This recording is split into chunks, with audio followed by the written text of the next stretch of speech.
శ్రీ గురుచరిత్ర అధ్యాయము 10. శ్రీ గణేశాయ నమః. శ్రీ సరస్వత్యై నమః. శ్రీ గురుభ్యో నమః. సిద్ధయోగి చెప్పినదంతా శ్రద్ధగా వింటున్న నామధారకుడు స్వామి శ్రీపాదవల్లభుడు కృష్ణానదిలో అంతర్ధానమై వేరొక చోట మరొక అవతారమెత్తారని చెప్పారు కదా. అటువంటి ఆయన గుప్తరూపంలో కురువపురంలో ఉన్నారని, ఇప్పటికీ అక్కడ తమను ప్రార్థించిన భక్తులను రక్షిస్తున్నారని కూడా చెప్పారే, అదెలా సాధ్యం అని అడిగారు. నాయనా, శ్రీపాదస్వామి సాక్షాత్తు భగవంతుడే. భగవంతుని మహిమకు అంతులేదు. ఆయన ఏమైనా చేయగల సమర్థుడు. మొదట ఒక్కడుగా ఉన్న ఆయన తర్వాత త్రిమూర్తుల రూపం ధరించి వేరువేరు కార్యాలు చేయటం లేదా? శ్రీపాదులు త్రిమూర్తుల స్వరూపమే. ఆయన మహిమకు సంభవము అసంభవము అన్నది లేదు. ఆయన అంతర్ధానమయ్యాక కూడా ఆ క్షేత్రంలో తమను ఆశ్రయించిన భక్తులకు రక్షిస్తున్నారని తెలిపే దివ్యలీలను ఒకదాన్ని చెబుతాను విను. కాశ్యపస గోత్రీకుడైన వల్లభేసుడనే బ్రాహ్మణుడు వాణిజ్యం చేసుకుని జీవిస్తుండేవాడు. అతని కుటుంబం చాలా పెద్దది. కురువపురంలో అంతర్హితుడైన శ్రీపాదస్వామి తమను సేవించిన భక్తులను రక్షిస్తూ సూక్ష్మరూపంలో ఆ క్షేత్రంలో ఉన్నారని విని అతడు స్వామికి భక్తుడయ్యాడు. అతడు ప్రతి సంవత్సరం నియమంగా ఒక్కసారైనా కురువపురం దర్శించి స్వామిని సేవిస్తుండేవారు. ఒకనాడతడు స్వామిని స్మరించి తనకు వ్యాపారంలో మంచి లాభం వస్తే స్వామి దర్శనానికి కురువపురం వెళ్ళి అక్కడ ఆయన ప్రీతి కొరకు 1000 మంది బ్రాహ్మణులకు సంతర్పణ చేస్తానని మొక్కుకున్నాడు. అప్పటి నుండి అతడు స్వామిని స్మరించి ఏ పట్టణానికి వెళ్ళినా అక్కడ స్వామి దయవలన అతడు ఆశించిన దానికంటే ఎన్నో రెట్లుగా లాభం రాసాగింది. అందువలన అతని భక్తి విశ్వాసాలు మరింత దృఢమయ్యాయి. అతడు తనకొచ్చిన లాభానికి ఎంతో సంతోషించి తన మొక్కు చెల్లించటానికి కావలసినంత డబ్బు మూటకట్టుకొని కురువపురానికి బయలుదేరాడు. 4 దొంగలు అతని వద్ద ఎంతో డబ్బున్నదని పసిగట్టి యాత్రికుల వేషాలు ధరించి అతనికి తోడైనారు. తాము కూడా ప్రతి సంవత్సరం కురువపుర యాత్ర చేస్తుంటామని చెప్పి అతనితో ఎంతో ఆదరంగా ప్రవర్తించి అతని నమ్మించాడు. ఇలా 2-3 రోజులు ప్రయాణం చేసి వాళ్ళంతా నిర్మానుష్యమైన ప్రదేశానికి చేరగానే ఆ దొంగలు అతడిపై పడి అతని తల నరికి అతని వద్దనున్న ధనం అపహరించారు.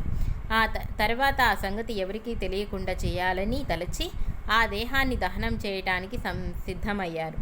వల్లభేసుడు మరణించే ముందు చివరి క్షణంలో శ్రీపాదవల్లభ అని కేక పెట్టారు. అనగా అందువలన భక్తరక్షకుడైన శ్రీవల్లభుడు జడలు, భస్మము, త్రిశూలము ధరించి యతిరూపంలో ఆ దొంగలకు ప్రత్యక్షమై త్రిశూలంలో వాళ్లను పొడిచి చంపాడు. అప్పుడు ఆ దొంగలలో ఒకడు ఆయన పాదాలపై పడి, ప్రభు, నేను దుష్టబుద్ధితో ఆ బ్రాహ్మణుని వెంబడించలేదు. నేను తెలియక వీరిని దారిలో కలిశాను. నిజానికి నన్నెవడూ దొంగతనం చేసి ఎరుగరు. నేనెన్నడూ దొంగతనం చేసి ఎరుగను. సర్వసాక్షి అయిన మీరు అంతర్దృష్టితో గమనిస్తే మీకే తెలుస్తుంది. స్వామి, నన్ను క్షమించి విడిచిపెట్టవలసిందని ఆయనను శరణు వేరాడు. స్వామి అతనికి అభయం ఇచ్చి కొంచెం విభూతి ప్రసాదించి దానిని వల్లభేసుని శరీరంపై చల్లి తెగిపడి ఉన్న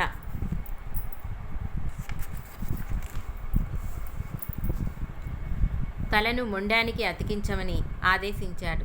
అతడలా అతికిస్తుండగా శ్రీపాదస్వామి వల్లభేసుని శిరస్సుపై తమ అమృత దృష్టిని సారించి మరుక్షణమే అంతర్ధానమయ్యారు. వల్లభేసుడు తిరిగి బ్రతికాడు. అతనికి పూర్తి స్పృహ వచ్చేసరికి సూర్యోదయమయ్యింది. అతని పక్కన ఒక వ్యక్తి మాత్రమే ఉన్నాడు. వల్లభేసునికి అంతకు ముందు జరిగినదేమీ గుర్తులేదు. అందువలన అక్కడ చచ్చిపడి ఉన్న దొంగలను చూచి ఆశ్చర్యపడి, వీళ్ళందరూ ఎలా మరణించారు? నీ ఒక్కడివే ఎలా బ్రతికి వచ్చావు? ఇంత జరిగినా నీ ఒక్కడివే ఇంకా ఇక్కడే ఉన్నావేమిటి అని అడిగాడు. అప్పుడు అతడు, అయ్యా, ఇప్పుడు ఒక అద్భుతమైన దైవలీల జరిగింది. మనను అనుసరించి వచ్చిన వారు దొంగలే గాని యాత్రికులు కారు. వారు నిన్ను చంపి నీ ధనం అపహరించారు. ఇంతలో ఒక తపస్వి వచ్చి ఈ దొంగలను చంపి నిన్ను బ్రతికించారు. నీకు నన్ను కాపలాగా ఉంచి ఆయన అంతర్ధానమయ్యారు. ఆ మునీశ్వరుడెవరో కాని సాక్షాత్తు పరమశివుడిలా ఉన్నారు అని చెప్పారు. ఆ మునీశ్వరుడు సాక్షాత్తు శ్రీపాద వల్లభుడేనని తెలుసుకొని భగవంతుడైన ఆయన దర్శనం తనకు లభించినందుకు వల్లభేశుడెంతో పరితపించాడు. అతడు వెంటనే అమితోత్సాహంతో ఆ ధనం తీసుకొని కురవపురం చేరాడు.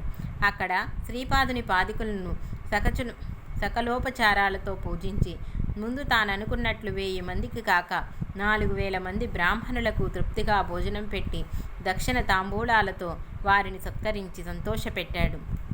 ఈ విధంగా శ్రీపాదస్వామి కురవపురంలో అదృశ్యంగా ఉంటూ ఇలాంటి లీలలెన్నో చేశాడు. నేటికి సజ్జనులకు అక్కడ ఆయన సద్దర్శనమిస్తారు.